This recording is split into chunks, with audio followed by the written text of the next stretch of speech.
Welcome, brave souls, to the chilling depths of horror and detail. Today we're going to share scary Wendigo horror stories. First story, Georgia Wendigo Encounter. Growing up in the mountains of North Georgia, camping and hiking were things me and my brother did. So often it was second nature. So anytime Ryan and I had a break from school, we would head straight for the woods. We packed our gear, let our parents know where we were going, and that was that, no questions asked. We decided to camp about midways through Jack's River Trail in the Cohutta Wilderness, and it's a trail we knew fairly well as we had used to a few times before to practice long hikes. We arrived at the trailhead around lunchtime, parked the car, got our gear out, and headed into the woods. We passed a few hikers as moved along and asked them how the trail looked, and the answer was always the same: wet. Jack's River Trail probably crossed the river 50 times as it went along its 17-mile-plus journey, and with the colder temperatures of late fall settling in, it was harder for the trail to stay dry. We moved deeper into the trail and started to look for a place to make camp. This is where Ryan and I made our first mistake. You see, Ryan and I have this rule: we don't camp near people if at all possible. Call us paranoid, but the last thing we want is for someone to drag us out of our tents and into the woods never to be seen again. So we always camped a pretty decent ways off of the trail and in the area that wasn't popular with overnight camping. Roughly 2.5 hours or so, we found what we thought was the perfect place to set up for the 2 nights that we would be out. We came up to Horseshoe Bend and ventured about half a mile off the trail into a clearing and set up. We built a teepee fire lay for that night and pitched our tents on either side. After setting up and unloading, we decided to walk back to the trail and go exploring around some of many swimming holes Jack's River had to offer. This was during Thanksgiving break, and I remember being surprised at how few people were on the trail. Maybe it was the weather or the fact that this was early in the week, but there didn't seem to be anyone hiking, much less staying the night. Around 5 o'clock, Ryan and I headed back to camp to start our fire, make dinner, and settle in for the night. As soon as the sun began to set, the cold rushed in. We added more wood to the fire, sat close, and just enjoyed conversation. Ryan was 2 years behind me in school. I was a senior and he was a sophomore, but growing up we had always been close. We always hung out in the same groups, played the same sports, had the same hobbies, etc. Around 9, we were settled comfortably around the fire.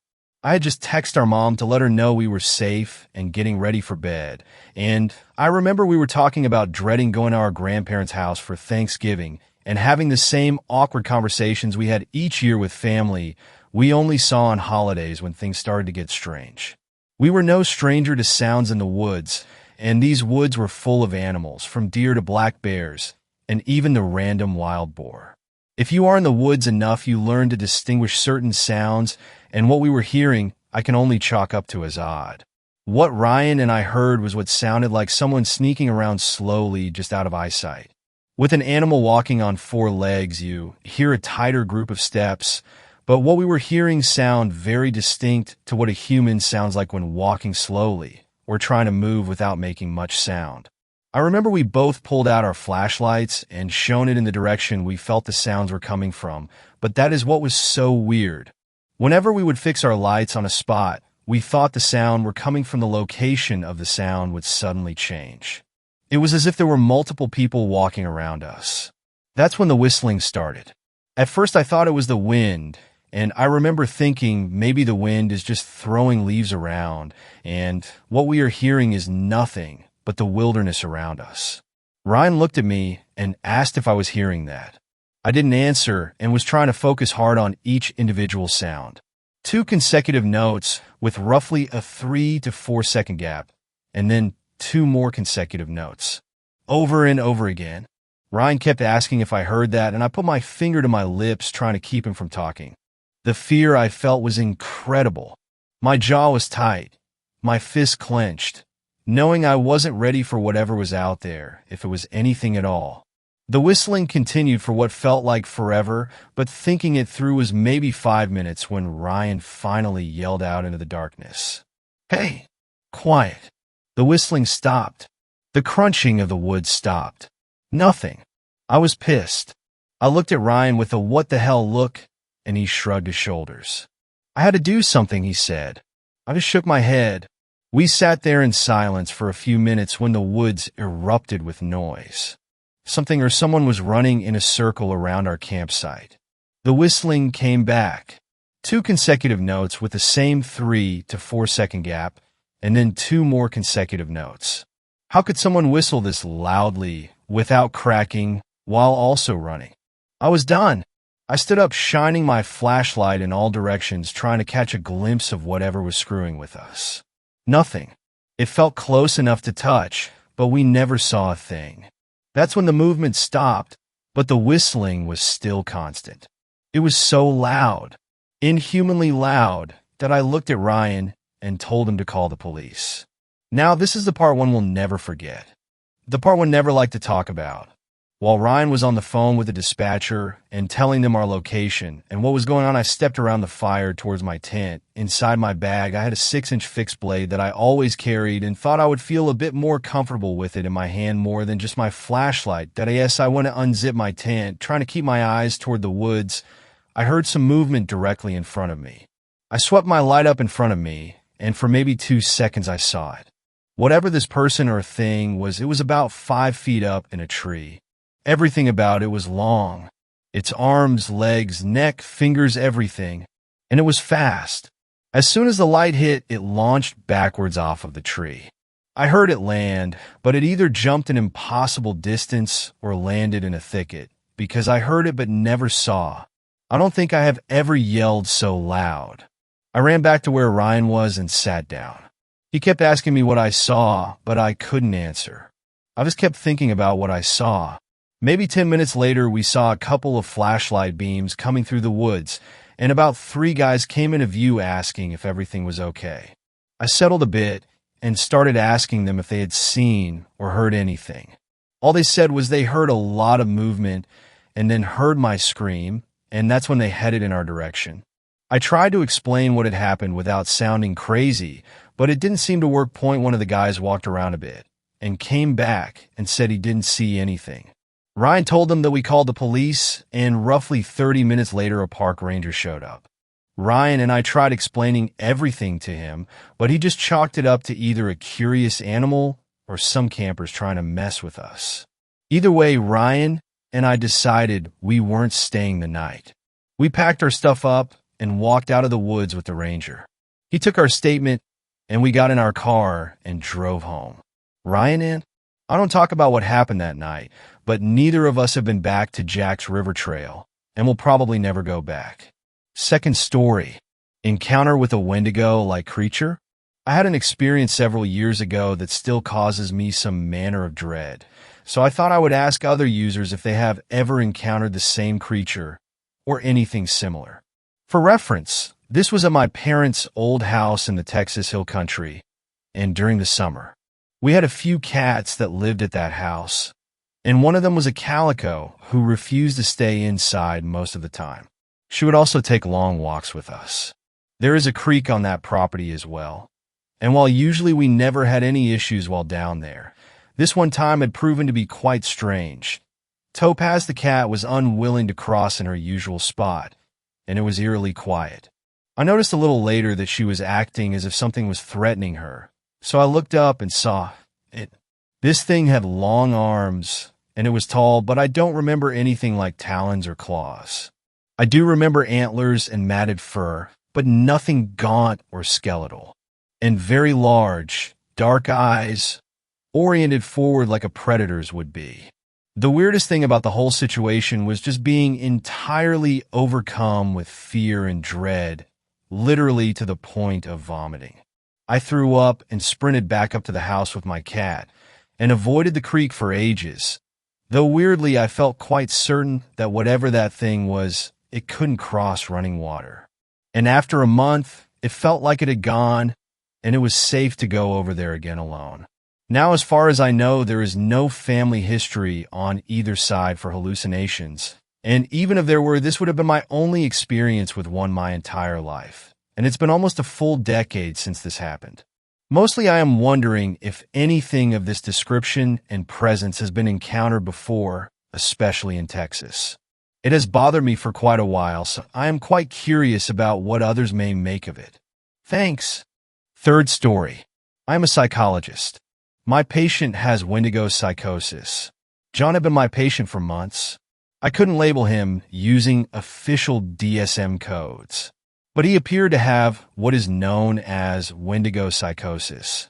At the time of my initial assessment, there wasn't any direct evidence that he tasted human flesh, although I could tell it was a significant preoccupation with him, and suspected him in the creation of several recent grisly scenes. "Just admiring the artwork in your office," John said to me one day. He grinned, letting me see to the teeth he filed down to fine points. "So much red. I wonder if we're alike. You and I?" I swallowed nervously. I couldn't report his Wendigo psychosis to the authorities, though, because I would be perceived to be just as crazy as him. I couldn't even say he's a cannibal, even though he's come out and said his greatest fantasy is to devour a person over the course of 3 days. There was no proof. "So much red," John repeated, "like a sea of blood making its way to your kitchen table." He grinned again, seeming even more unstable. "This has to stop, John. Right now, there's no direct evidence linking you to the murders, but if you keep eating people, your actions will eventually catch up to you. You haven't reported me yet." "No evidence." "No, I think it's because you like me. Deep down, you like me, David Morrison." "Why? Why the hell would I like someone like you?" "I can't prove it, but I know you are a murderer. Not just that, a monster." John put a hand admiringly to his heart. "You really think that about me?" "Yes, I do. I'd like to talk about your parents, John." My session with him ended a few minutes later, and I drove to the park, taking in the beauty of summer before heading home. My wife had gone on a business trip, so I had the place to myself. I unlocked the front door and stepped inside. I popped on the TV. Hannibal was on, but I stopped myself from changing the channel. For some reason, I had become intrigued by monsters. For some reason, I shook my head. The reason was clear. "John." I put dinner in the oven, a chicken stuffed with carrots and onions. While that cooked, I decided to go into the basement, do some late spring cleaning. Turning on the light, I surveyed the pile of unruly boxes. A few cocoons struggled as they hung from the ceiling. Their inner cores were human, weak from neuroses or traumatic life events to the extent that they were willing to visit a lonely psychologist's house for free therapy. "You're happier this way," I said. "And you called me a monster," John replied for the cocoon of silk. I turned around, greeting John's sharp teeth and blood-red eyes. He looked like a droopy-eyed hunting dog. "Did you come to eat me, John?" John hesitated, then shook his head. "No, I'm here to learn from you. From the master. You've obviously found a perfect way to ensnare your victims. Teach me." So I showed John how I spun a spider's web from my own hands. I was afraid he would eat me at first, and even though he stared at me with those hungry, blood-red eyes, he left with a cocoon of silk over his left shoulder. The Wendigo told me later that he could give me the hunger, the fire in my gut which would illuminate the path of my soul. I asked who had sent him. He told me John did, because he was so very grateful for the bundle of human flesh I gave him. "A gift for a gift," the Wendigo said, disappearing into the basement gloom and leaving me alone with my thoughts. Fourth story. Something is in the woods in upstate New York. I live in upstate New York, and a few years back my friends and I decided to recreate one of our favorite shows growing up in the 90s, called Are You Afraid of the Dark? We were going to build ourselves a fire pit out in the woods, throw some logs around it, and tell some scary stories once it became dark, as they did in the show. That day, we went into the woods on the edge of town and found what appeared to be an old path. We decided to follow that because it would make navigating easier once it got dark later. After walking for close to 15 minutes, we realized we weren't on a path anymore. Deciding to keep going a little bit further, we ended up stumbling upon what looked like an abandoned campsite. There were a few tents all ripped to shreds, clothes hanging from tree branches, and a couple of those fabric lawn chairs that had also been torn to hell. Thinking it was a perfect setting for what we had planned for later that night, we found a small clearing about 20 or so feet away, and started digging out the fire pit and moving the logs into position. As we were doing that, we all noticed the feeling of being watched from over in the direction of that campsite. Chalking it up to our imaginations, we kept going. About an hour or so later, we were done. We got back on the path and headed back to our friend's house until nightfall. Once it hit around 10 p.m., we headed into the woods. It took us a while in the dark to find the path we had used earlier that day. And once we got on it, we had that same feeling of being watched again, this time from what felt like every direction. We only had a cheap flashlight in our phones, so we weren't able to see too far ahead of us. About 5 minutes in, we heard what sounded like a very thick branch get snapped in half. This made us uneasy, but we weren't going to turn around over a branch. Finally reaching the ripped-up campsite, we made our way into the clearing we had set up our fire pit in and started the fire. We all sat down around it, and my friend John began telling his story. A few minutes into it, I kept hearing what sounded like footsteps running behind me. Thinking it was probably just an animal, I ignored it. Another few minutes pass. John finishes his story. Sam begins telling his, but now the footsteps seem to be coming from different directions, all heading to our clearing. Sam stops talking. We listen in silence. Nothing. It's dead silent. Then all of a sudden, it sounds as though we're surrounded. There's footsteps running on all sides of us. They would come from a distance, then stop at the edge of our clearing, then start again from another direction towards us. We're shining our phones into the woods, but we're not seeing anything. The footsteps keep going. Branches are snapping and leaves are crunching all around us. Something is out there, and it's toying with us. Then once again, silence. Everything feels still. The air feels calm.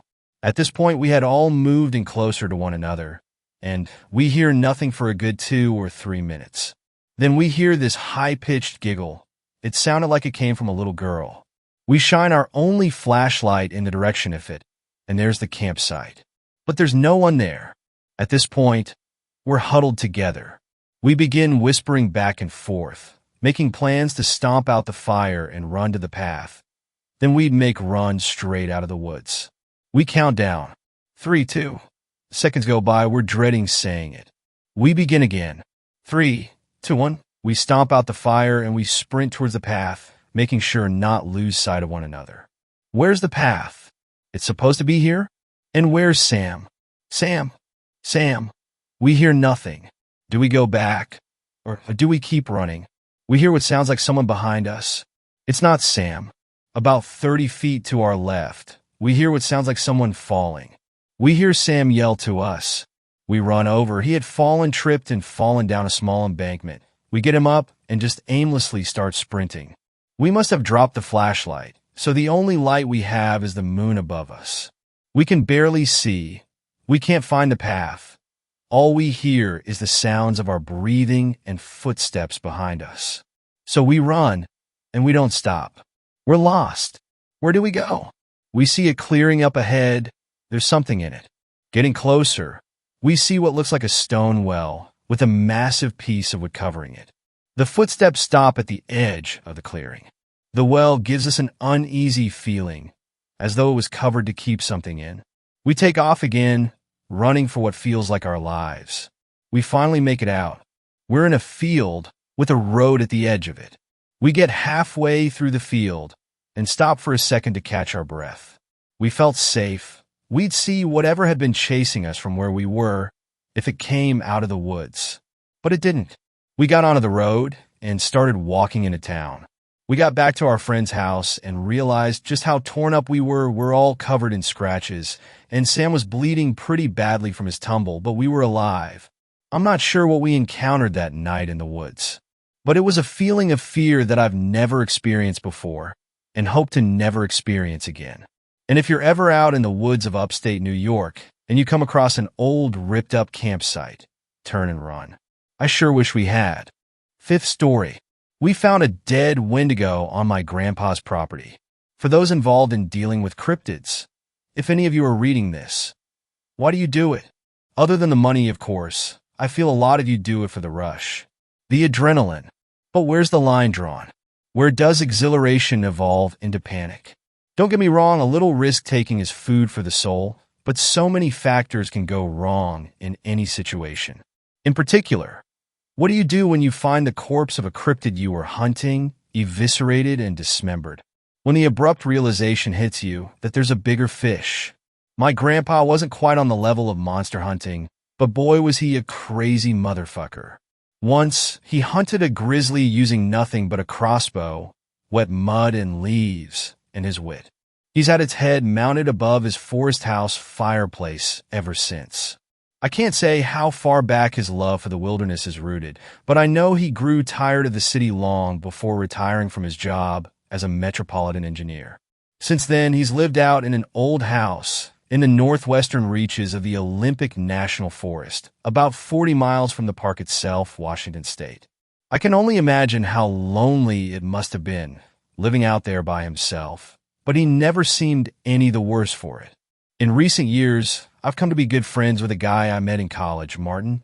I could see the same fire in his eyes as my grandpa's when it came to the outdoors, always pestering me to come with on camping trips, going fishing, hunting, you name it. It was a no-brainer bringing him along for a visit to my grandpa's. Honestly, I feared they might get along too well, and Martin would never return with me. In the end, it didn't matter because both of us have been ingrained with a morbid aversion to the woods since that day. Martin was particularly eager this time, practically vibrating in the passenger of my Jeep. Last trip, Grandpa promised he'd show him the ropes of skinning and pelts. Martin often went on about how he'd feel sitting affront a roaring fireplace with a great deerskin rug laid out beneath it. My motivation was simply to check up on my grandpa. He hadn't been responding to my attempts at contacting him for the past week, so naturally, I was a bit worried. We ran into a problem early, driving up the long dirt road to my grandpa's. Rounding a corner, I slammed on the brakes, seeing a slew of fallen trees lying across the road. Damn, what happened here? Martin exclaimed. There haven't been any storms recently, right? I sat with my hands 10 and 2 on the steering wheel, lost for words. No, it's been pretty clear weather around these parts since March. Weird. Shutting the engine off, I hopped out of the Jeep. The only sounds were the leaves, flittering in the mid-spring breeze. Nature's white noise. We were a little over 2 miles away from the house, an easily walkable distance. Grandpa had enough equipment that we didn't need to bring much of our own, so our bags were light. I had my phone, a flashlight, water, spare clothes, and my utility watch strapped around my wrist. My plan was to get up to Grandpa's and come back down in his truck to chop up the fallen logs with a chainsaw. We thought it would be more fun to go through the woods alongside the track. A long dirt road means only boredom. After all, we scrambled down the left side slope and began our trek, keeping an eye on the road to follow its route. Only a few minutes later, the smell hit us. Putrid carrion. It was nothing unexpected. Animals in the forest die all the time. Even so, that hardwired part of my brain was repulsed at the smell. Shit, something's festering out here, I said. Can't imagine how it'd smell in summer. Martin let out a small retch, but agreed. The stench only grew stronger as we went on. It was at its peak when I almost tripped over a sharp object on the ground. I thought it to be a cluster of branches at first, but the notion quickly dissolved upon seeing their pale, ceramic reflections. A decapitated stag's head lay right in front of us. It was wrong, though. The teeth were too long, and the bone of its face was exposed. Even with the odor, I could tell it was fresh from the viscous black blood that seeped from its neck and mouth. Martin spoke up. Goddamn, that's freaky. You think a bear did this? I mean, there's only black bears here, right? I doubt they could pull off something like this. A cougar, maybe? I don't know. Never seen one straight up decapitate a stag like this, though. My eyes were drawn to a trail of blood, forming a jagged streak ahead of us on the ground. My gaze followed it, until it terminated at the stag's grisly mess of a body. Well, it looked quadrupedal from a distance, but as we moved closer, I found myself sorely incorrect. The body was that of a monster, large in stature but bony and gaunt. Long, razor-sharp claws lying splayed across the ground like kitchen knives.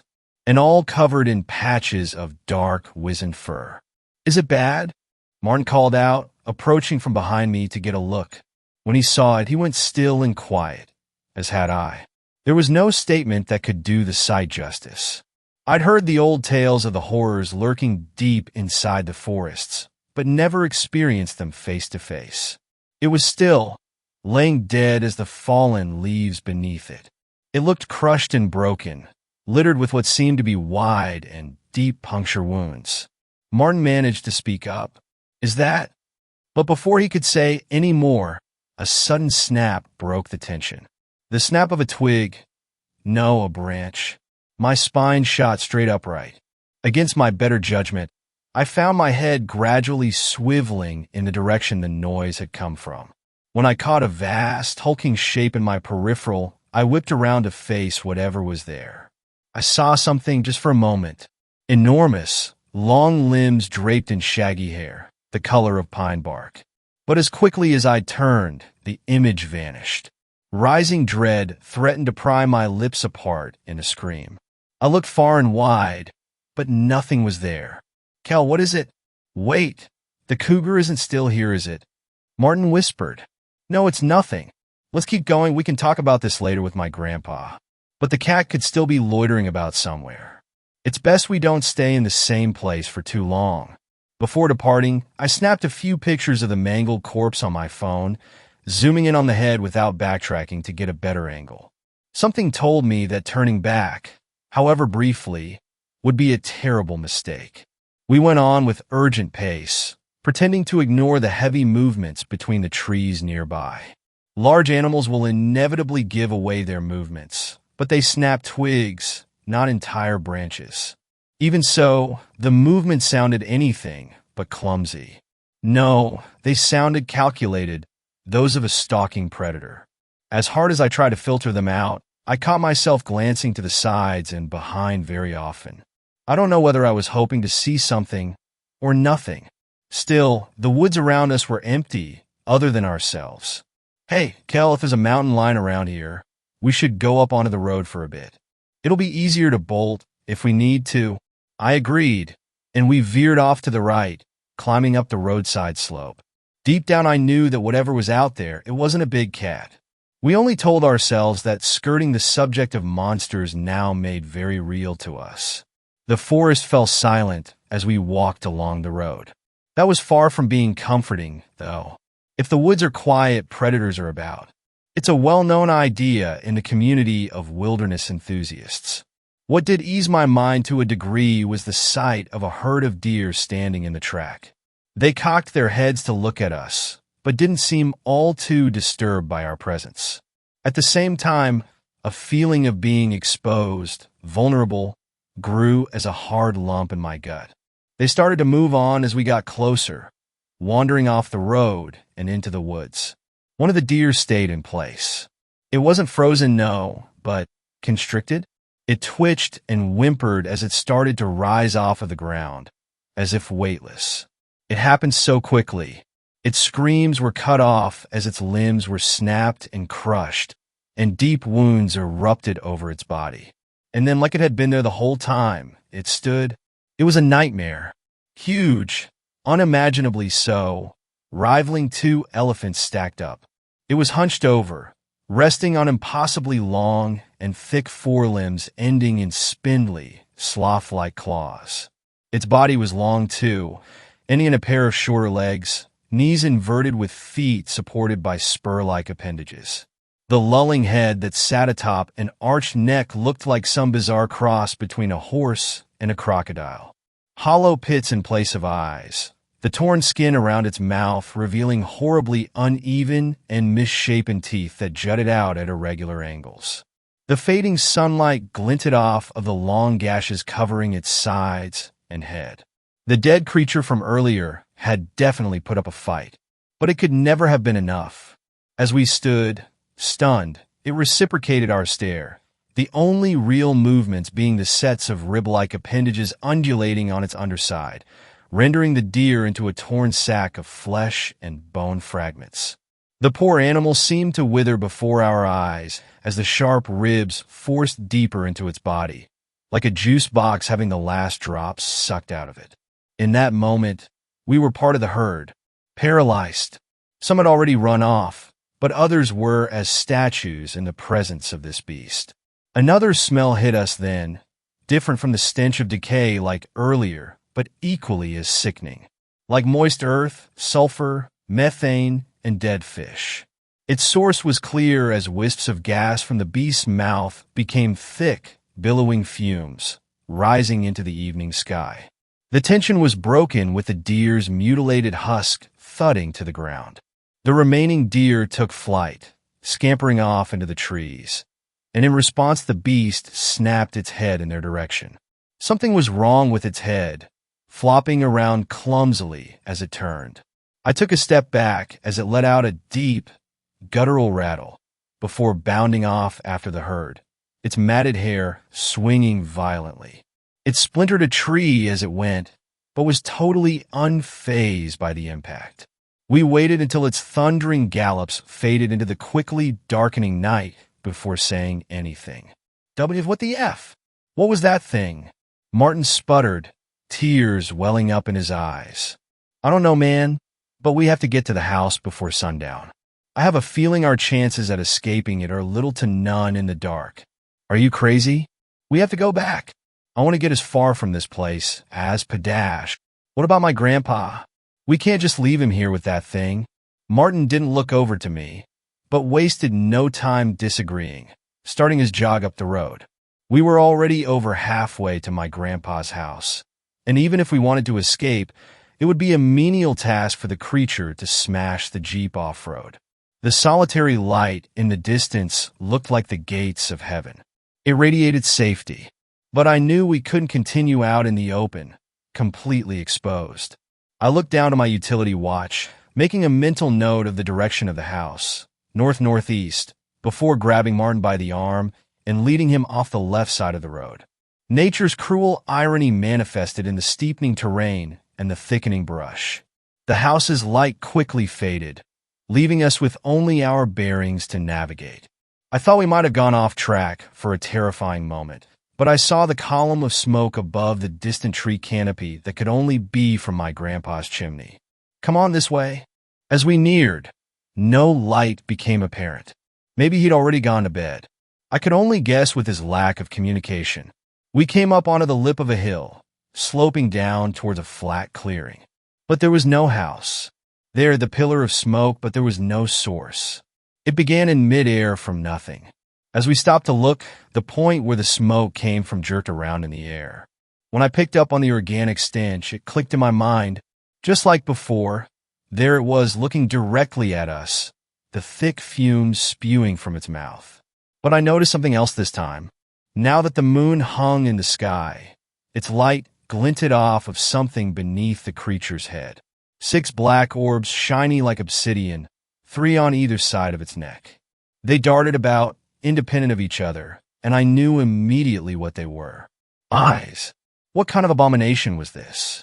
If those were its eyes, and it ate the deer with that structure resembling a rib cage, then that must mean it had a false head. A distraction, defense mechanism maybe?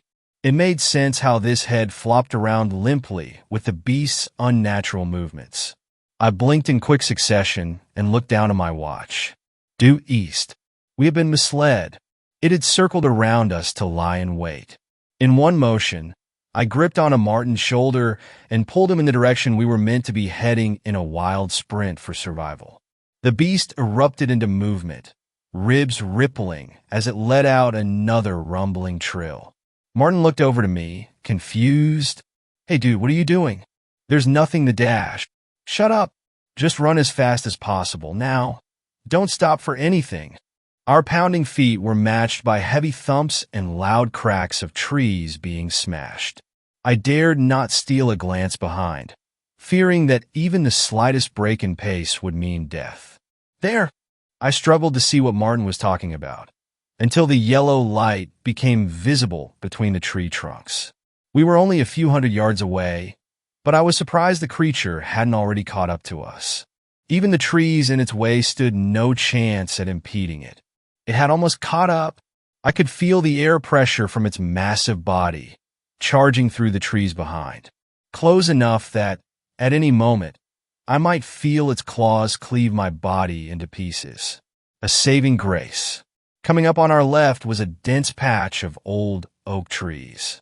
I swerved towards them, leaping through the spaces between trunks, just large enough for us to get through. I hit the ground, rolling sideways. There wasn't even time to be dazed, as an immense slam sounded from where we'd just been. I scrambled backwards, looking to see a great arm slinking through the gap. It was thick, but not as thick as the oaks. The claws tapped about, searching blindly for our frail bodies. "Go!" I shouted, and the both of us shot to our feet and bolted towards the light. As we ran, the sounds grew distant. Was it stunned, or did it still think we were behind those trees? I didn't care. All that mattered was being inside and not out. Gravel clattered against the front of the house as we skidded to a stop. I rapped on the door, devolving into pounding when they went unheard. On what was probably the 20th knock, my fist met only air, and I stumbled in through the now open doorway. I looked up to meet my grandpa's gaze. His eyes were wild. He didn't look like himself. He glanced behind me at Martin, then behind him.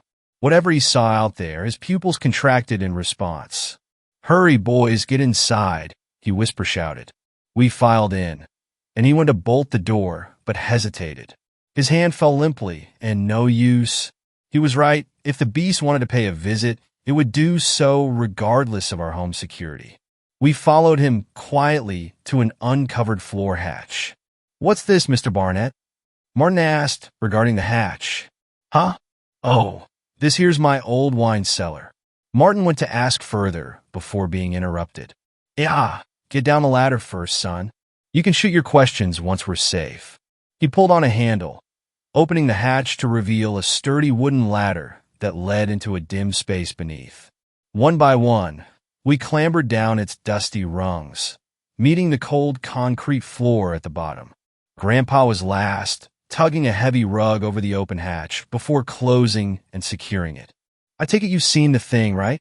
"Jesus, Granddad, we barely got away," I gasped, still out of breath from our escape. "Unscathed?" "Yeah, mostly other than some scratches." "Good." He walked over to an upturned crate and plopped down onto it. Martin and I looked between each other, then back at him. "Oh, well," Martin said, "you seem to know what we were dealing with, so what the hell is it?" Grandpa gave Martin a scowl of disapproval, quickly relenting into understanding. "I'd scrutinize you on your manners, boy, but now ain't the time."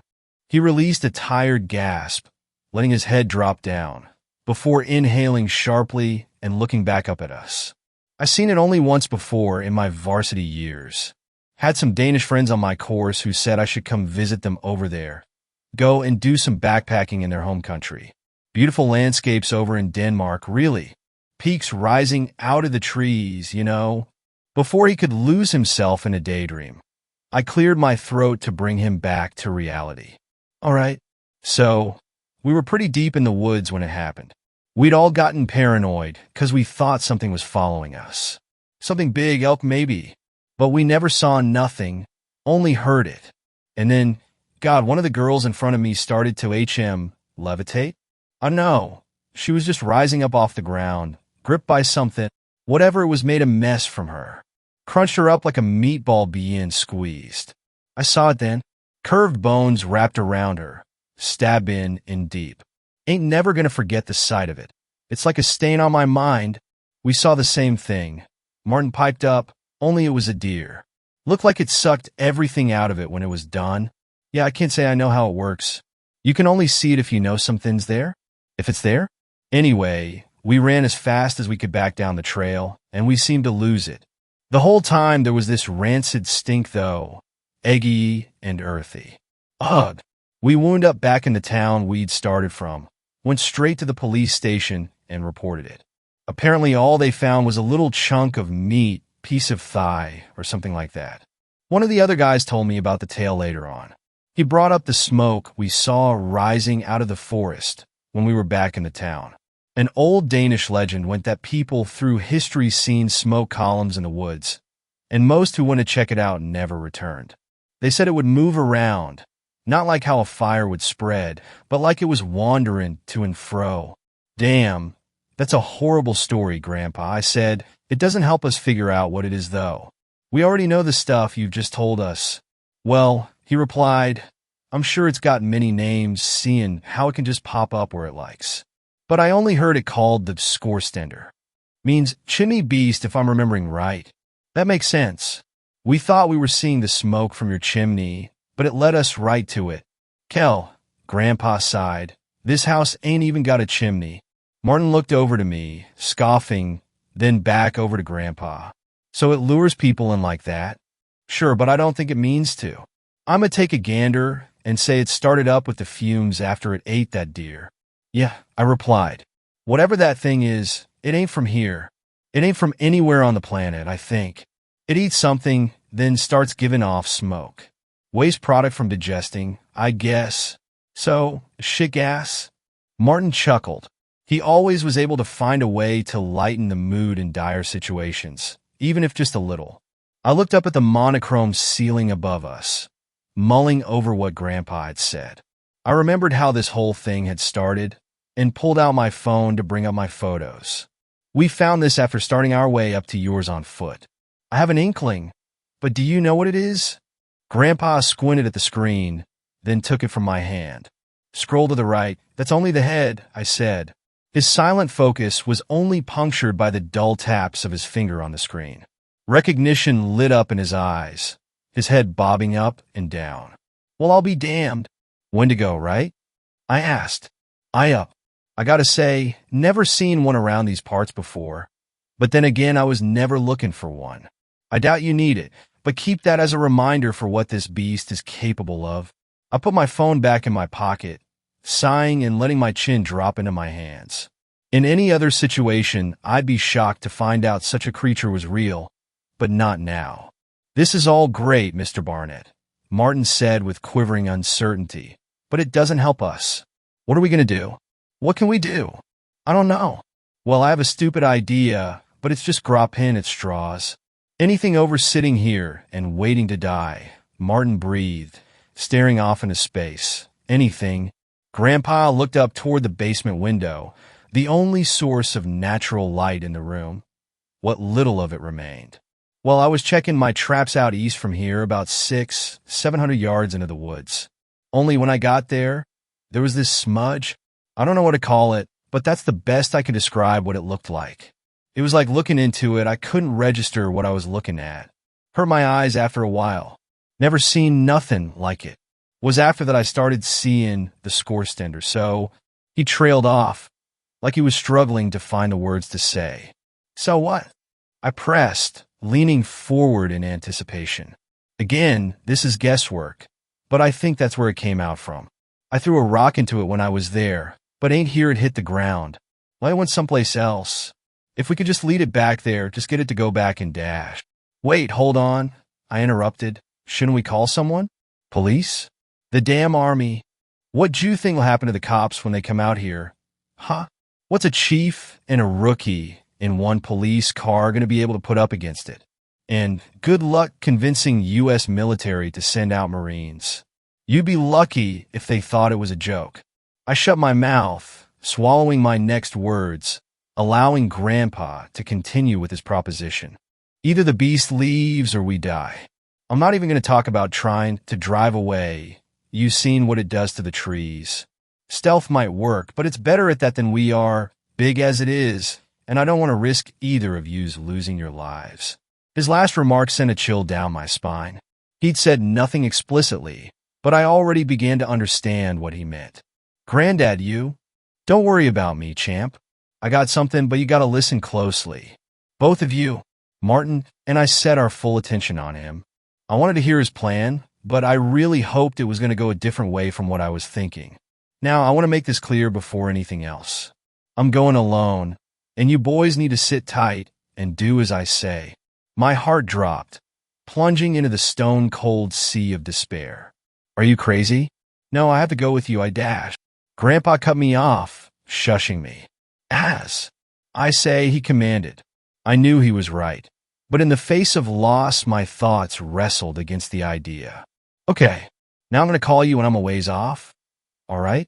You have to pick up and stay on the call with me. It's vital you keep your attention on my voice. I need both you to be brave for the next part. I need you to make as much noise as you can. Martin's eyes bulged in fear. Won't it just get us killed? I haven't finished. That's only up until I call you. When I do, you shut up and you hide in the darkest corner of this cellar, okay?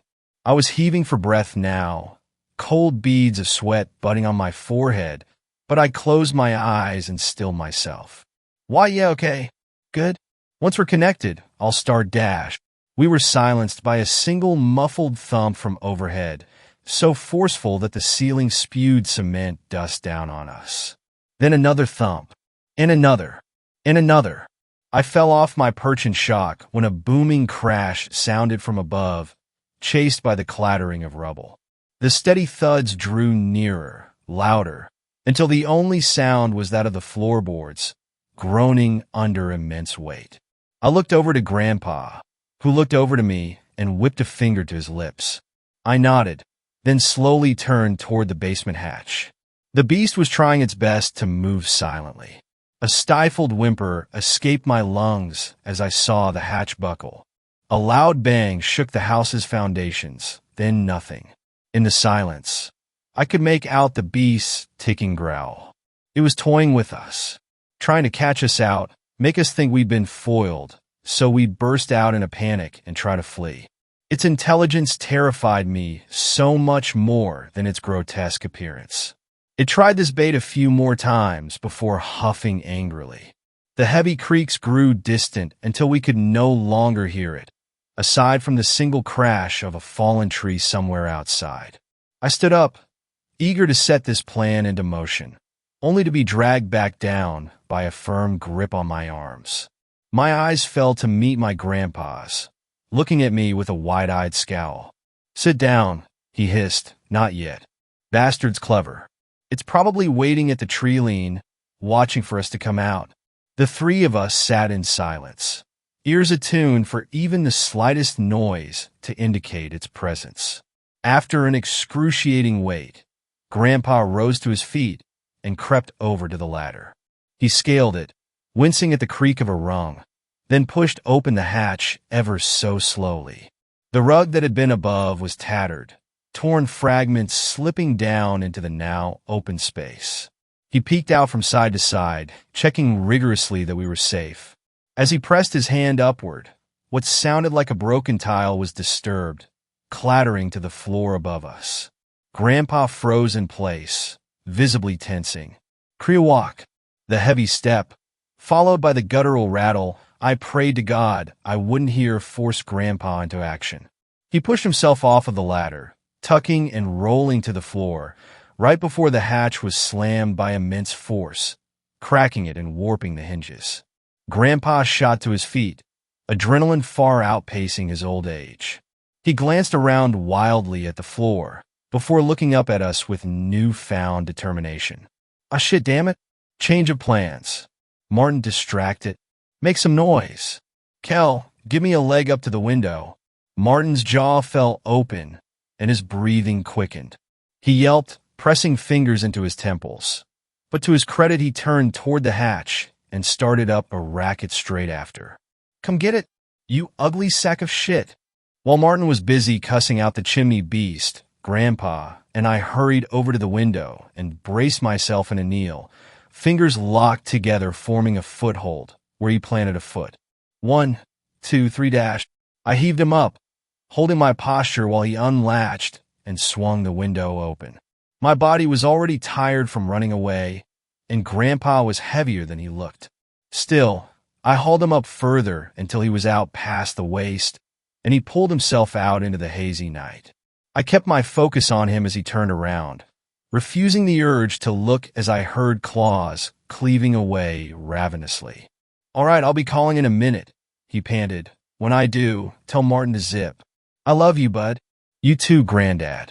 My words latched onto him, fueling a forgotten instinct that slammed his heels into the forest floor and sent him sprinting into the trees, fading until he was merged with the dark itself. I was grounded again when Martin let out a shriek, and I turned to see him backpedaling from those spindly claws extending through the jagged hole that once was the hatch. A thick trail of blood smeared from him as he shuffled back, the same crimson that slicked one of the titanic claws. "It got me, God, it hurts," he cried, flipping over and resorting to a belly crawl towards me. I rushed over and dragged him as far away as I could, but he flopped to the floor in shock when I released my grip. His calf was a mess of exposed, glistening flesh and bone, sliced through like warm butter. His mouth hung half open, but without a sound, so I rushed to build a cacophony in his place. As booming as I tried to make myself sound, I devolved into whimpering shouts. The beast's arm had reached almost halfway across the room, yet still it slithered further and further through the broken hatch, claws tick-tick-ticking around in search of our flesh. Backed up into the furthest corner alongside Martin, the monstrous hand grew closer. Slowly, agonizingly so. I only became aware of the incoming call from the vibration in my jacket pocket. It felt as if, somehow, safety lay in the act of answering my grandpa's call. My hand shot into my pocket and yanked the phone out, fumbling with the touch screen and picking up. "Granddad? It's so close. It's about to get us. Do something, please," I wailed into my phone. Instead of a reply, a loud crack rang through the night, and then the phone. The beast's arm lurched backwards, freezing for a moment, before it tore out from the basement, peppering the floor with wood fragments. As simple a sound it was, I recognized it. His Blackhawk. He'd taken it with him. I don't know when he picked it up. He may have had it on him the entire time. Out the window, I saw the hulking silhouette barrel into the trees at speeds rivaling my Jeep in fifth. I jumped when I heard Grandpa abruptly begin shouting over the call. The words were indiscernible, blending in with the scuffled sounds of movement. I took the moment to take off my jacket, then my t-shirt, which I pulled tightly around Martin's upper calf as a tourniquet. "Hey, Kel," Grandpa said over the phone, sounding hollow and tinny. "Make sure you keep up your aerobics." Gah, it sure as shit don't get easier with the years. I let out a half-hearted chuckle. "I will. I want to go hiking through these woods with you, camping, surviving off of the hunt." "I know you do." I do too," he said, stifling a sob. "You're gonna have to stay strong for your ma." "Okay. There ain't no chance I'm getting out this time." "But you two are." I broke down then, thick watery streams lining my cheeks. "I'm going to miss you. So much, Granddad.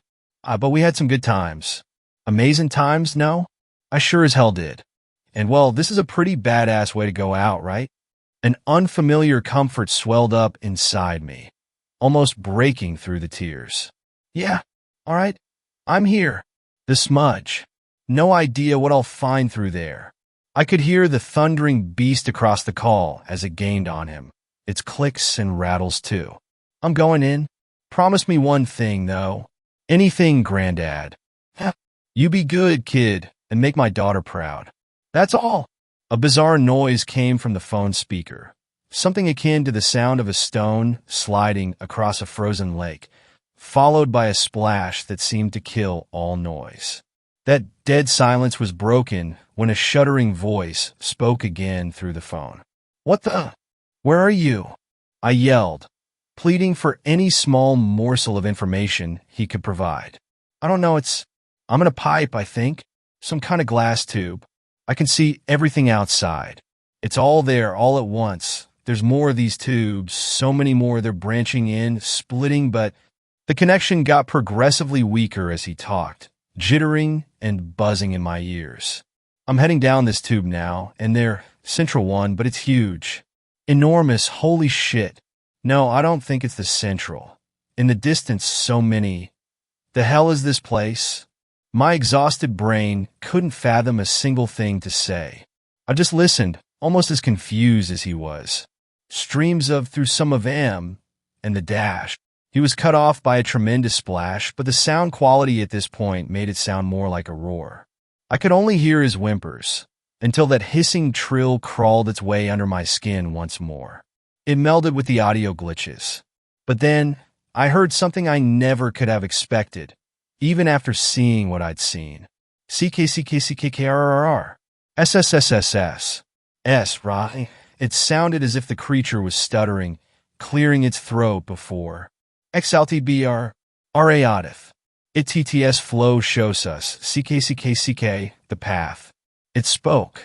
The unearthly, nightmare beast had spoken. Its words were jarring, like it was repeating after someone teaching it how to talk, broken by animalistic clicks and hisses. Grandpa screamed, but the call lost connection completely and drew it out as a high, sine wave tone. My hand acted off its own accord and loosened its grip, sending the phone clattering to the floor. By the time I had crouched down to grab it, only my home screen greeted me as I pressed the home button. Call failed. I looked down at Martin. He was out cold but breathing. The bleeding had died down, but he needed urgent treatment. Even so, I fell to the floor, back slouched up against the cold concrete wall, and decided to wait it out until sunrise. I was certain Grandpa's plan worked, but just the slightest uncertainty held me in place. The adrenaline was beginning to wear off. My limbs ached, head thumping. I fought against my eyelids, but they felt as if dragged down by anchors. All light vanished, and I faded into sleep. I woke to heat on my face and a red-orange blur. I opened my eyes, grimacing at the rays of sunlight that poured through the destroyed basement, hatched directly onto my face. Any notions of a simple nightmare were shattered. Martin. I rolled over on my side, seeing him laying a few feet away. Thank God he was still breathing. The blood coating the skin of his left leg was dry and crusted, but a small amount of it still seeped from his mangled limb. I chose to let him rest while I turned to the broken ladder, hauling myself up what remained of its rungs, and out into the house. What remained of it, at least. Utter devastation. I do not exaggerate when I say almost the entire front portion of the house was gone. Wooden beams jutted out from piles of rubble and dust, but all was still. Unlike the day prior, birdsong weaved throughout the woods and into the ruins. I recall learning about how forest animals would go quiet when a predator is nearby, but I'd been too on edge to notice until their sounds had returned. Still, subtle chills wormed their way up my spine. I felt safe, but I'd also felt safe with Grandpa in the basement until the attack. No smoke plumed from anywhere across the tree-line, and no stench defiled my nose, but I couldn't shake it. I spent some time scrabbling around in the back half of the house that still stood. Quicker than expected, I found the keys to Grandpa's truck in the corner of the kitchen counter. I practically leaped down into the old wine cellar, then slowed my pace, gently shaking Martin until he stirred. He was groggy and confused. Don't worry, man. I'm gonna get you home. I wrapped his left arm over my shoulder, supporting him to the ladder. It was tough getting him out, but I did, and we hobbled through the ruins to the truck. Driving faster than truly necessary, I swerved, slamming on the brakes when the fallen tree trunks came into view almost out of nowhere. The jolt shook Martin, and he came to attention from the pain in his leg. I apologized for it, but wasted no more time in getting out and helping Martin down from his seat. The stench of death was stronger in the air, the Wendigo corpse festering nearby.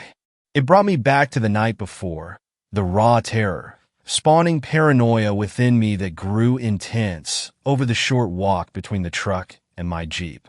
I felt exposed, naked. We made it across the trees and into my Jeep quickly, even with Martin's injury. Still, without any warning signs of the beast, my heart was drumming so hard I could see my chest pulse. After a messy three-point turn, the wheels slipped, kicking up dust before we shot away down the track. We drove until reaching the small police station, where I flew out of the Jeep and burst through its double doors. Perhaps a rash action in retrospect, but my mind was elsewhere. Before anything else, I had them call an ambulance for my friend, following by reporting a severe animal attack. When I was asked what attacked us, I spat out cougar. The officer grunted, and I laid out the facts. Grandpa was gone, dragged away by our assailant. An ambulance arrived soon thereafter to pick up Martin. The EMTs were visibly surprised by the laceration, but attended to him nonetheless. He'd lost a fair bit of blood, but they quickly got him in stable condition at the nearest hospital, where he stayed for the next week. A search party banded together to look for Grandpa, but they found nothing, of course. I was questioned about the state of his house, but I think the trauma welling up in my eyes was the best defense I could have had. No scorch marks on the rubble to indicate explosives. Nothing. It's been a few years since this all happened, and I've made it through the stages of grief in one piece. I'd like to say Grandpa lives on in my memory, but that wouldn't be entirely accurate to say. I can still remember him, our conversations, days out, the smell of his fireplace, all that. But no matter how hard I try, I can't remember what he looked like. That's to say, there's only an imperceptible smudge where he once was in any pictures I still have. I don't know where he ended up, some massive network of tubes, but I get the distinct impression that his grave lies elsewhere, in another place separate from this world. I'm eternally grateful for his sacrifice. Yeah, but I can't help but think that it was only our lives that were saved from the scorestender. Are there more of them? Or is it somehow able to relocate itself? Only my grandpa would have answers, but yeah, just in case. If you find yourself out in the wilderness and you see a steady plume of smoke rising from the trees, perhaps even smell the organic stench of digestion, it'd be best to call off the occasion entirely. Once it's onto you, well, I only hope you're as lucky as we were on the day my grandpa died. Sixth story. The Wendigo of Black Hollow. It was supposed to be a peaceful weekend. Kelly and Nathan, both lovers of nature and the outdoors, had decided to escape the hectic pace of their urban lives and spend a few days camping in the secluded Black Hollow, a forest renowned for its untouched beauty.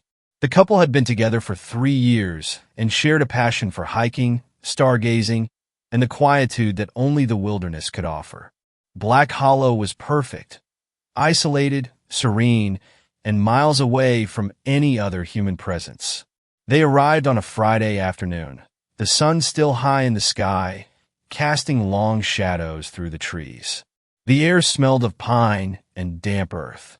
Nathan was already unloading their gear, a trusty old tent, sleeping bags, and a small portable stove, while Kelly wandered around, taking pictures of the landscape.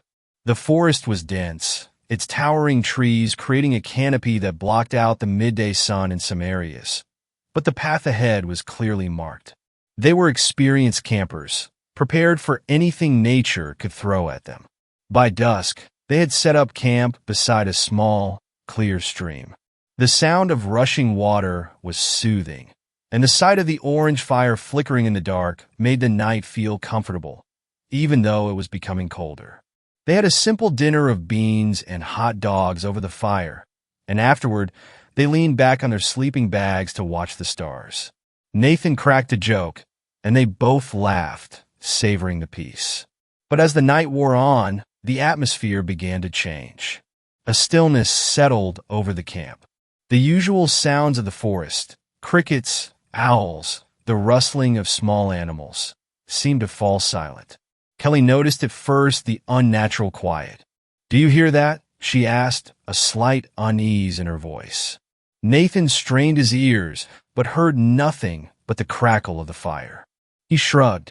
Probably just the wind or something, but Kelly wasn't convinced. The hairs on the back of her neck stood up, and she shivered, pulling her jacket tighter around her. Nathan, sensing her discomfort, offered a reassuring smile. "It's probably just a bear or a deer, babe. No big deal. We're safe here." They decided to go to bed early, with the intent of waking up at dawn to go on a hike. Kelly had a hard time falling asleep, though. Every creak of the tent, every rustle of leaves in the wind, seemed to put her on edge. She kept her eyes open, staring at the faint shadows of the trees outside the tent.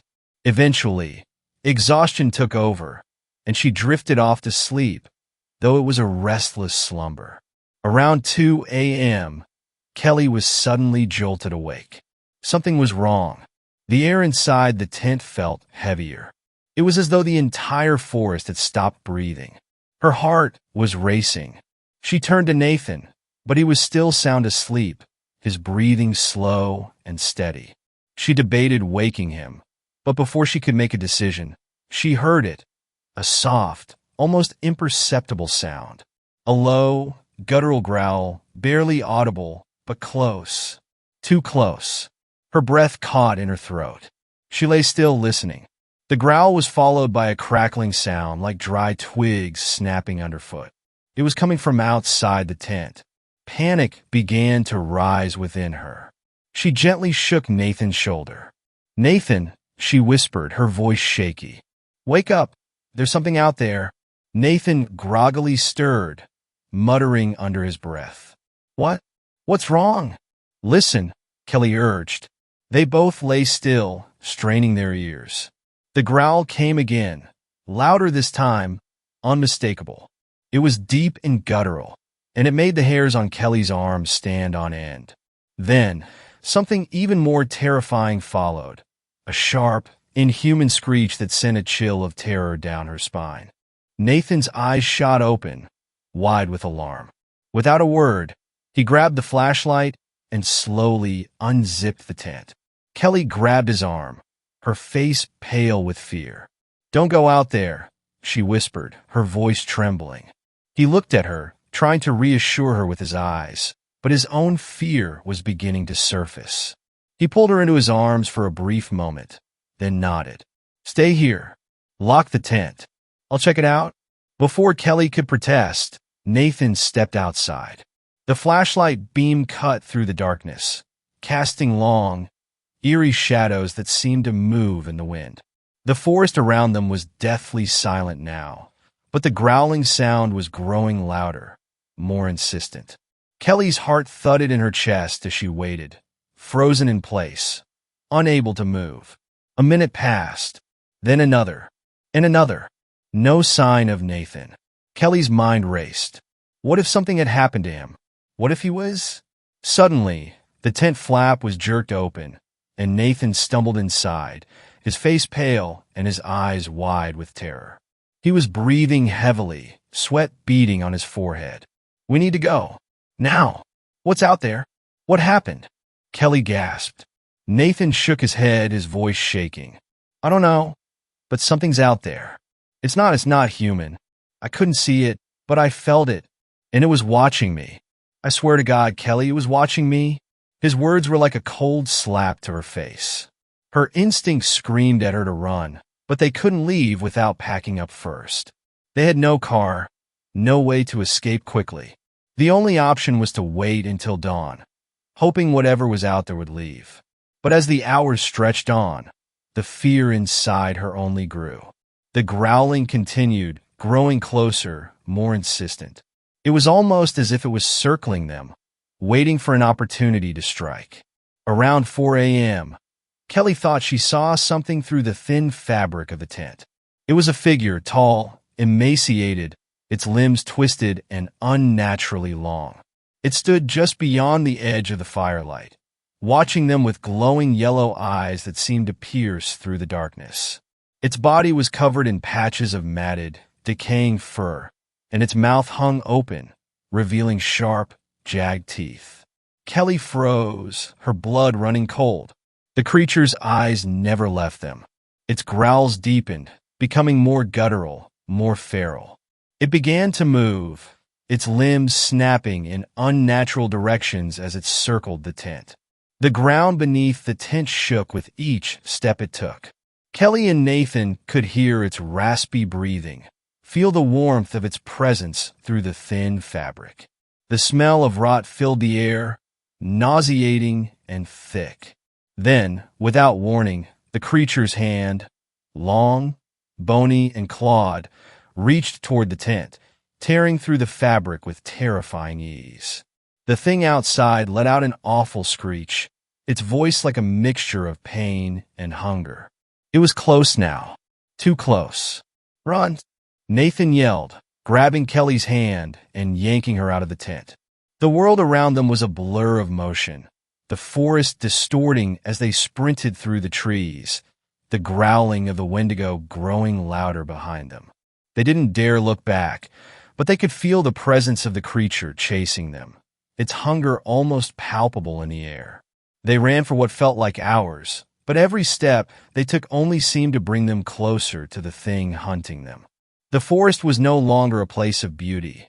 It was a labyrinth of terror, the trees whispering, the ground shifting beneath their feet. Kelly could feel herself slowing, exhaustion creeping in. Nathan was pulling her forward, but even he was beginning to falter. Just as Kelly thought she couldn't go any farther, they emerged into a clearing. In the distance, they saw a cabin, a small, dilapidated structure that looked abandoned. Without hesitation, Nathan pulled her toward it, both of them nearly collapsing on the porch. They pounded on the door, hoping for some sign of life, but there was no answer. The growling was closer now. It was almost upon them. With no time left, Nathan kicked down the door. They stumbled inside, slamming it shut behind them. The creature was outside, its claws scratching at the wood. They could hear it pacing, circling, its breath hot and rancid against the walls. They backed into a corner, trembling, not daring to make a sound. And then, just as suddenly as it had appeared, the growling stopped. Kelly and Nathan remained huddled together in the dark, their hearts pounding in their chests. They didn't dare move, didn't dare breathe. For hours, there was silence. The creature had vanished, but they both knew it was still out there, waiting. They had no way of knowing how long they would have to wait, if they would make it through the night. The Wendigo had found them. It was hungry, and it wouldn't stop until it had its prey. 7th story. Title: The Last Hunt. In the deep, biting cold of northern Canada, where the sun barely rises above the horizon and the nights stretch endlessly, there lived a man who had seen the darkness that gnawed at the edges of humanity. His name was Jonah Bain, a hunter by trade, but not the kind that stalked moose or caribou. Jonah was a hunter of the unnatural, the kind of hunter who stalked the cursed things that roamed the forests and tundra, lurking in the coldest reaches of the world. Jonah's people had once lived among the tribes of the north, a people who knew the land's secrets, but those days were long past. His family had been wiped out in the early years of his life, killed in a raid by something far more terrifying than any human enemy. They had taught him many things about the wilds, tracking, survival, the whispers of the forest, but it was the shadowy lore about the Wendigo that haunted him most. The Wendigo was not just a myth, not just a story told around the fire to frighten children. Jonah had learned the truth the hard way, the way you learn something that shakes you to the core. The Wendigo was real, and it was not content with the mere fear of others. It craved flesh, the flesh of humans, and the further it roamed, the more it hungered. Those who were consumed by its cold whispers lost themselves, transforming into these monstrous creatures, starving for more, endlessly hunting, eternally damned. Jonah's first encounter with a Wendigo had come when he was just a boy, no older than 14. His family had been living on a remote homestead at the edge of a forest. For days, strange sounds had come from the woods, high-pitched wails, guttural growls, and the unmistakable crunching of something tearing at flesh. Jonah's father had armed himself and gone out into the forest to investigate. He'd returned at dawn, eyes wide with terror, his face pale, covered in frostbite despite the relatively mild temperatures. His words had been a warning: it's not human. It's not anything you can fight. That night, Jonah's father had locked them in the cabin and told them to stay quiet. A tall shadow moved outside, its footsteps slow but heavy, like a man, but not a man. Jonah's father had made them swear to never go near the woods again. He told them of the Wendigo and its insatiable hunger, how it could never be stopped unless one was brave or foolish enough to confront it head-on. Jonah had seen the Wendigo for himself when he'd ventured into the woods the next day, against his father's wishes. The creature was a nightmare, a monstrous, gaunt figure with skin stretched over bones, its body marked with the frost of ages. Its eyes glowed a sickly yellow, and its breath formed clouds in the freezing air. But it was the hunger in its eyes that had burned into Jonah's soul, the way it stared at him, willing him to step closer, to feed its emptiness. Jonah had managed to escape that day, but his father did not. The Wendigo had taken him. Jonah had run back to town, frantic, screaming for help, but by the time the people of the settlement arrived, the creature was long gone, and his father was only a memory. A mangled body. A warning. Years had passed since that day, but Jonah never stopped hunting the Wendigo. He couldn't. It was a compulsion, a grim mission to rid the world of the thing that had stolen everything from him. The cold gnawed at his bones as he stalked the wilderness, tracking any sign, any trail of the Wendigo's movements. He had become a shadow himself, blending into the night, moving between the trees with the stealth of a predator. There were whispers among the people. Some called him cursed, others called him mad. But Jonah knew the truth. The Wendigo was real, and it would never stop until it had consumed everything.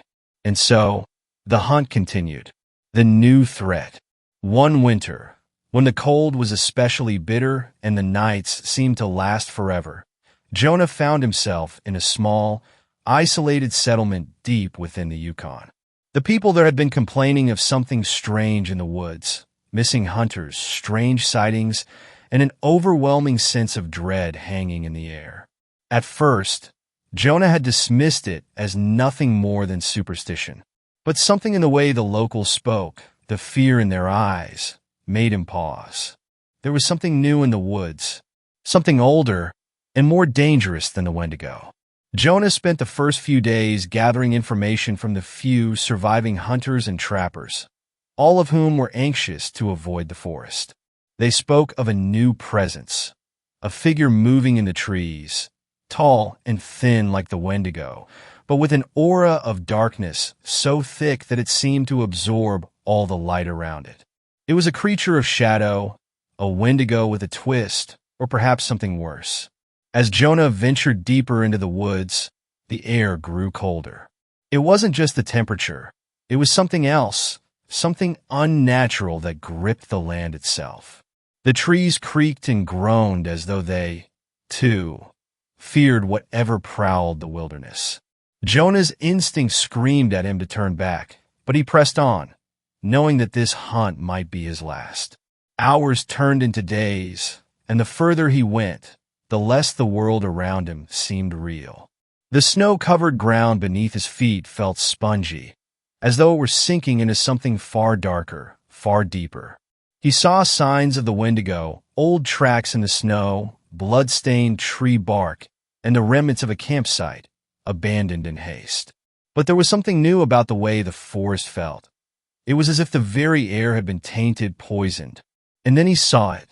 At first, it was just a shadow among the trees, but as he moved closer, he could make out the shape of something long, tall, and impossibly thin. It moved with an unnatural grace, like a predator closing in on its prey. Its skin was as white as the snow, stretched tight over its bones, and its eyes burned with an eerie red glow. Jonah's heart raced, and he gripped his rifle tightly. This wasn't a regular Wendigo. This thing was different. There was something ancient, something dark in its very being that filled the hunter with a cold dread he hadn't known since the day he lost his father. As Jonah aimed his rifle, the creature turned its head slowly, locking eyes with him. And in that moment, Jonah understood the true nature of the terror that had come to the north. The Wendigo was not just a creature of hunger. It was a force of nature, a primal evil that had existed long before man walked the earth. And now it had come to claim what was left. 8th story. I regret helping a Wendigo. When this happened, I was living in a small town with lots of forest nearby. It was small, and everybody was friendly with each other. Living in an area where everyone knows everyone, my ma and pa didn't really take stranger danger seriously. Don't hop in a stranger's van. Don't take candy from people you don't know well, is the most I was told. Being young at the time I was taught this, I wasn't told why. I wasn't told of how monstrous humans could truly be. In my innocent mind, I saw no reasons for a person to want to hurt others. I believe this for most other creatures too. I wasn't afraid of animals or insects, so it was no surprise that this would have happened. Seeing how stupid I was, it was an early spring, and I was going for a usual walk through the neighborhood and into the local woods. Admiring the flowers and listening to the birds' calls, I was drawn further into the darkness that was that forest. Soon, I didn't even know where I was. The trees weren't familiar. I was deeper into the woods than I'd gone before. And just before I traced my steps back home, I heard something. Help! The voice was dry, raspy, and quiet. It sounded strained, like whoever was speaking felt pain to do so. I turned back, trying to find out who or what was calling for me, although my innocent mind was certain it was a person. Over here, I followed the voice and soon found a creature in front of me. Its long limbs wrapped in the thorny brambles it was trapped in, its face covered by its long, blood-soaked hair. Please help me, child. Despite what I wanted to do, my gut told me not to go closer to it. It was dangerous. I ignored the feeling. As I tried to remove the brambles from the creature's body, I only succeeded in cutting my hands. I can't get you out, I sadly told the creature. Try harder. You don't want me to die here, do you? It shook its head, removing the few vines I'd managed to pull off its antlers. Of course I don't want you to die. I then remembered my mother's pruning shears. I'd seen her use them to cut plants before, so they should work, right? I'll be right back. I can get some tools to cut you free. As I got up to leave, it grabbed my leg. Don't go. I'll be lonely. We can free me later. The creature pulled me back down to the ground. I stared at it again, noticing all the bones poking through its skin. That's all it really was. Skin and bones. Breaking the eerie silence, it spoke again. My name is Enoki. What is yours? I didn't hesitate to respond. I'm T. After that, we started to talk more, until the sun started going down. Then I went home. That night I stayed awake in bed, wondering about my new friend. How did he get stuck there? Anyway, the next day, I brought the pruning shears, and with some effort, I removed the brambles. Enoki never thanked me for the help. He just tried to stand up, but he was too wounded to move. I innocently asked, "Do you want me to go get my parents? They have Band-Aids." But he shook his head. I need more than that. I need food to get stronger. And so I ran home and got some food, mostly biscuits and some bread. I can't eat that. He turned away from the food in disgust. What do you eat then? He looked around and then pointed at a small bird. It had gotten tangled in the nearby brambles. It was thrashing around trying to get free. Go get that for me. I remember feeling scared in that moment. I love birds. Whenever I found a wounded one, I tried to take care of it before my pa would take it to the vet, while secretly just putting it down. But without even realizing what I was doing, I'd already removed the bird from the brambles. I watched in horror as Enoki ate the poor thing. He didn't seem to like it, but he did anyway.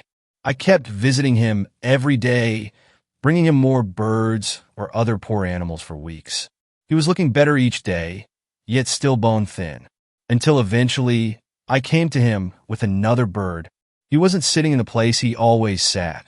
I called out for him, but he didn't come. Then I heard the trees above me shake. I looked up just in time to run as it jumped down and chased after me. It caught up to me in no time. It had longer legs and was faster, and it grabbed my leg and its claws sunk into me. I screamed and screamed until half of the local neighborhood came running into the woods. One or two even had guns, but Enoki got away before he could be killed. I never set foot into the woods again. After I was patched up and told my story to the local newspaper, I was told about what Enoki really was. A Wendigo. I was told I was goddamn lucky to have gotten away, but stupid to have even helped him. My parents moved away after that, and I was properly taught about stranger danger. Ninth story. I will never walk in the woods after dark. I live in a village out in the woods. As a child, I heard a lot of stories about the monsters that live in the forest and how I shouldn't wander too far. It's always been fairly obvious to me that they were more there to keep me from staying out too late than actual warnings. As I've grown older, I found that the forest was a great place to wind down, especially at night. There's something about the silence that's so calming to me. It's dark and the air is fresh, and I'm alone. It was pitch black outside when I was out on a usual path that I take through the forest. It was cold enough that I kept my hands in my pockets, but it wasn't so cold as to bother me. The walk was about 20 minutes, and I was 3 minutes in. I couldn't hear anything. Usually I'd hear the buzzing of the lights shining on the dirt road or the wind blowing against my ear, but not tonight. I heard nothing but for my breath and my shoes against the dirt. A bad feeling grew in my gut, and every few seconds I looked back, but I only saw the empty road still as ice. I looked to the side, into the dark forest. The lights shining on the dirt road were so strong that they created an effect, making the darkness of the forest that much more black, like a void that kept on going forever. A bad feeling grew in my gut. Every few seconds I looked back, but I only saw the empty road. I looked to the side into the dark forest. The darkness covered everything. It was like a void in which anything could stand. A hungry wolf, or perhaps a madman. It was completely ordinary, but I felt watched. It was an itch in the back of my neck that wouldn't go away. I knew it was completely illogical, but my gut told me to stay on guard. It told me that something was up. Every few seconds, I jerked my head back to see if anything had jumped out of the woods and started running towards me. I couldn't help gluing my eyes to the darkness of the woods, ready to see something, anything. I stumbled, my foot hitting up against a large brown root reaching over the road. It had been so sudden. I felt energy spike up through my body.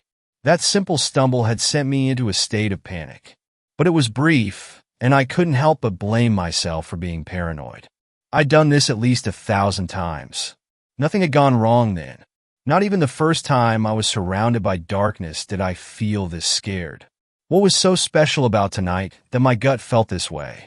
I kept thinking about that, and I kept looking around. I wasn't scared enough to start running, even though a large part of me eagerly wanted to. That would just be too insane. The next 10 minutes of my walk, each single sound or movement, sent me into a panic, and when I saw an oddly large tree just beside the road, I stared at it like my life depended on it. It was an oak tree as thick as 5 humans. Its skin was filled with many different cracks. I spotted small cuts into it, vertical slashes, as if somebody had held a knife practiced cutting. There were 5 of them. I couldn't help but imagine what was behind the tree. In my mind, I saw a naked, ghost white figure that would shriek when I saw it and rush at me with rage. But I knew it was my fear speaking. I'd walk past and see nothing. As I walked on the side of the street the furthest away from the tree, I was about to release the breath stuck in my lungs. But I was a hideous man standing there with a wide grin on his face and eyes that jerked into mine, and I saw his smile grow wider as he took one large step towards me, and my heart jolted for the 50th time. I only saw him for a fraction of a second, but that image is stuck in my mind. The man's face was too large for his features. His eyes, nose, mouth were mere pricks on the giant skin of his face. I remember that he'd cut off his right ear completely, and that there was only a small hole there. He was completely bald, and the wrinkles on his forehead reached up far almost to the middle of his head. I remember seeing his eyes. They weren't cold, dead eyes, but ones filled with energy and life, as if this was the most exciting moment, something he'd waited for a very long time and worked very hard to attain. As I was running, I remember glancing back to see his face filled with rage. He was large and fat, and I heard his steps thumping against the dirt path as he ran behind me with a knife raised high. He didn't expect things to turn out like this. I don't think I've ever in my entire life run so fast. The pain was gone. The exhaustion, too. My legs moved on their own. Something instinctual took over. Something which had dwelled inside of me since the beginning and finally showed its face. I heard him behind me. For 5 minutes I heard him behind me. Sometimes I ran under lights that had broken, and the dirt road turned pitch black, and it was the scariest then. I heard his heavy breathing. He screamed. It wasn't anger, but more frustration. There were no words in it, just a bestial, animal roar. I glanced back to see that he'd stopped. He just stopped, turned around, and walked straight off the path and into the forest in the middle of the night. I didn't stop running until I was home. I slammed shut my door and locked it, trying the handle to make sure that it was stuck. I heard my heart deafeningly throbbing in my ears. When the fear left me, I fell down on the ground, gasping for air. I realized then where those stories had come from. 10th story. Your friendly neighborhood Wendigo. About 3 years ago, I was in Virginia visiting family over summer. We were right outside the D.C. area and staying in a 2-story house near the freeway. On the other side of the freeway was a forest. So my mom, her boyfriend Eric, and I were all staying with Eric's parents. We had brought some night vision binoculars and decided that tonight was the perfect time to use them. So, after dinner, we gear up and head out. We pass under the freeway and head into the woods. When we get about 5 minutes into the forest, we set down our bag and take out our binocs. My mom looks around with them for a while, seeing a few squirrels here and there. She gets tired of them and passes them to me. I look around for a while, being careful not to look at the freeway for fear of being blinded. I spot something behind a tree about 50 feet to our left. I concentrate on it, trying to figure out what it is. It looks like a pale, bald, anorexic man looking straight at us from behind the tree. I get a bit uneasy, but I'm hesitant to believe it's really there. I ask Eric to take a look just in case. To my despair, he sees it too. He describes it much the same way I did. Now, Eric is a former amateur boxer, and I train MMA almost every day, but neither one of us wants to stick around with that thing. We start heading back to the house, crossing under the freeway. We take another look behind us as a car comes by. All three of us see glowing eyes lit up by the headlights on the other side of the freeway.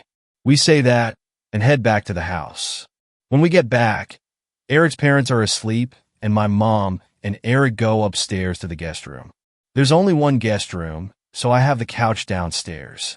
I'm a little too excited after seeing the thing in the woods, so I end up staying up all night. Around 3 a.m., I'm watching TV and start hearing footsteps above me. I immediately remember our earlier encounter and panic a little. I try to calm down and tell myself it's just one of the dogs, or maybe someone who couldn't sleep. I keep hearing the footsteps for a while, until I hear a doorknob jiggle. I find it weird that they're trying to open a locked door, but try to ignore it. They stop, walk around for a few more minutes, and then it's quiet again. I stay up until the sun starts coming up, and then pass out. My mom wakes me up, and I remember the footsteps from the night before. I describe what happened and ask if one of them got up at any time. She says no, and I think it must have been one of the dogs. That is, until she tells me the room above me is the office. No one was in the office, and the door stays locked at night. My heart sinks as I piece it all together. I don't know if it was that thing for sure, but I think it was. I've done a lot of research since then, trying to figure out what that thing was that night. I found 2 creatures that seemed to match it. I think it was either a skinwalker or Wendigo. Whichever one it was, I'm just thankful that door was locked. I know I wouldn't be able to fight that thing no matter how tough I am. Thanks a lot for watching the video. Till the end, subscribe to Horror in Detail for more videos. Drop your suggestions in comment section.